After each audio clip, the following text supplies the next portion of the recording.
नमस्कार दोस्तों, राजस्थान नौकरी अड्डा में आप सभी का स्वागत है। दोस्तों, स्टेनोग्राफर का स्किल टेस्ट होने में अब काफ़ी कम समय बचा है, लगभग 34 दिनों के आसपास अब बचा है। आप एक महीना मानकर ही इसकी तैयारी करें, क्योंकि कुछ एक दिन आपके वेस्ट तो होंगे ही, तो लगभग एक महीना अंतिम मानकर आप तैयारी करें।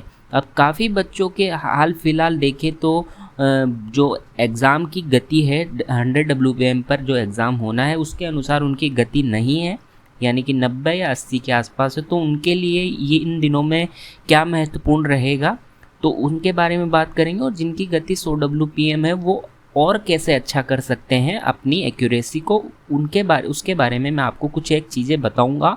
तो आपके लिए वो काफ़ी लाभकारी हो सकती हैं। अगर आप उन चीज़ों को फॉलो करते हैं तो आपके लिए अच्छा होगा। तो दोस्तों, सबसे पहले बात करते हैं जिनकी गति 100 WPM से कम है, तो उनको क्या करना है। 100 WPM आराम से वो लिख लें। तो उसके लिए आपको दोस्तों डेली एक सीन डिक्टेशन ज़रूर लिखनी है। उससे क्या होगा दोस्तों, आपका हाथ का फ्लो अच्छा चलने लगेगा और आपको कॉन्फिडेंस बिल्ड होगा कि हाँ, मैं लिख सकता हूँ 100 WPM, और आप किसी भी प्रकार का मैटर फिर लिख पाएंगे। और उसके साथ साथ दोस्तों आपको आउटलाइंस की जो प्रैक्टिस है, नई नई डेली आउटलाइंस जो होती हैं उनकी प्रैक्टिस करनी है, और जो आपने पहले लिखी हुई है उनकी प्रैक्टिस ज़रूर करनी है। तो उससे आपका धीरे धीरे इम्प्रूवमेंट होता जाएगा। और सबसे बड़ी चीज़ स्टेनोग्राफी में यह है कि आपको आउटलाइंस की प्रैक्टिस होनी चाहिए, शब्द चिन्हों का ज्ञान होना चाहिए, और दूसरी बात यह कि आपको कॉन्फिडेंस होना चाहिए कि हाँ यार, मैं हर तरीके का मैटर लिख सकता हूँ, तो आप लिख पाएंगे। अब बात करते हैं जिनकी गति 100 WPM या इससे थोड़ी अधिक है, और लेकिन उनकी थोड़ी एक्यूरेसी थोड़ी कम है, यानी कि लगभग 90-85 के आसपास एक्यूरेसी आती है। तो उनको क्या करना है, तो उनके लिए मैं बता दूं दोस्तों, आपका ये समय, आपकी स्पीड तो आप लिख लेते हैं जिस स्पीड पर आप अभी लिख रहे हैं, यानी कि 100 से ऊपर लिख लेते हैं, लेकिन आपकी एक्यूरेसी नहीं बन पा रही। उसके लिए तो आपको क्या करना है, सबसे ज़्यादा आउटलाइंस की प्रैक्टिस करनी है।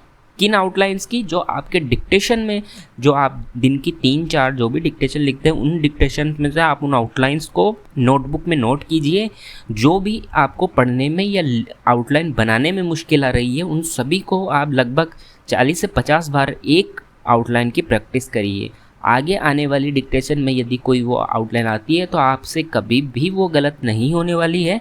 इस प्रकार से आप अपनी स्ट्रेटजी बनाकर तैयारी करेंगे तो आप किसी भी प्रकार से स्टेनो स्किल में मात नहीं खाएंगे दोस्तों। और दूसरी बात यह है कि स्टेनोग्राफी में एक सबसे बड़ा रोल ये होता है कि स्टेनो को लिखने के बाद आप उसको पढ़ पाएँ। अगर आप उसको पढ़ पाते हैं तो आप उसको टाइप भी कर पाएंगे। तो सबसे पहले आपको लिखने के तुरंत बाद उसको पढ़ना आना चाहिए, यानी कि तुरंत उसको 5 से 7 मिनट में आप पूरा मैटर को पढ़ लें। यदि आप कहीं अटक रहे हैं तो उस पर आप गोला मार लीजिए, ताकि आगे आने वाली डिक्टेशन में उस प्रकार की गलती आप नहीं करें। आप अपनी गलतियों को सुधार कर धीरे धीरे आगे बढ़ते रहेंगे तो आपके कुछ एक दिनों में गलतियों की संख्या जो होगी, जहाँ पहले आप बहुत अधिक गलतियाँ करते थे, वो काफ़ी कम होती नज़र आएंगी, और आपको एक अलग सा ही कॉन्फिडेंस एग्ज़ाम के लिए मिलेगा, और आपको लगेगा कि हाँ, मैं इस एग्ज़ाम को अब क्रैक कर पाऊँगा। और स्टेनोग्राफी में इतनी कोई मुश्किलात नहीं आएगी आपको स्किल टेस्ट के दौरान, यदि आप इन चीज़ों का पालन करते हैं। और बाकी आप जो भी जिस हिसाब से भी तैयारी करते हैं वो करते रहिए, लेकिन कुछ एक चीज़ें जो आप अपना सकते हैं, जो मैंने आपको बताई है, उनको भी आप अपना सकते हैं। वो आपकी इच्छा पर डिपेंड करता है। और भी इससे रिलेटेड कोई बातें होंगी मैं आगे आने वाले वीडियोस में आपको बताऊंगा।